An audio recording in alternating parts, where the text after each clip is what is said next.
Hi friends, நம்ம முகேஷ் மொபைலில் இப்போ என்ன ஃபோன் கொண்டு வந்திருக்கோம் அப்படின்னாக்கா கேலக்ஸி S25 அல்ட்ரா. எப்படி இருக்குது பாருங்கள் ஃபோனு. வெறும் 40 டேஸ் கஸ்டமர் யூஸ் பண்ணது.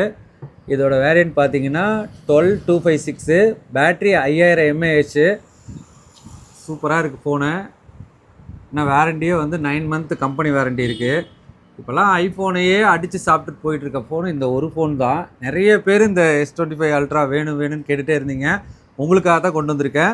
இது பெஸ்ட்டு ப்ரைஸுக்கு தரப்போகிறோம். என்ன ரேட் அப்படிங்கிறத டிஎம்மில் கேளுங்க, வாட்ஸ்அப்பில் சேட் பண்ணுங்கள், சொல்கிறோம். காலையில் 9லேருந்து நைட்டு 9க்குள்ளே முடிஞ்சளவுக்கு கால் பண்ணுங்கள். அந்த டைமில் தான் ஃபோன் ஆனில் இருக்கும். நாங்களும் ரெஸ்பான்ஸ் பண்ணுவோம். சில நேரங்களில் ஃபோன் நிறைய வந்துகிட்டே இருக்குது. இன்றைக்கெல்லாம் பார்த்தீங்கன்னா ஒரு 120 130 காலுக்கு மேலே வந்திருக்கோம். இவ்வளோ கால்ஸ் அட்டன் பண்ணிட்டு நாங்கள் சர்வீஸும் பார்க்கணும், சேல்ஸும் பார்க்கணும். சில பேர் கால் எடுக்கலைன்னு சங்கடப்படுறீங்க, மெசேஜுக்கு ரிப்ளை பண்ணலைன்னு சங்கடப்படுறீங்க. ஆனால் லேட்டாக பண்ணாலும் கண்டிப்பாக பண்ணுவோம். நீங்கள் வாட்ஸ்அப்பில் சேட் பண்ணுங்கள்.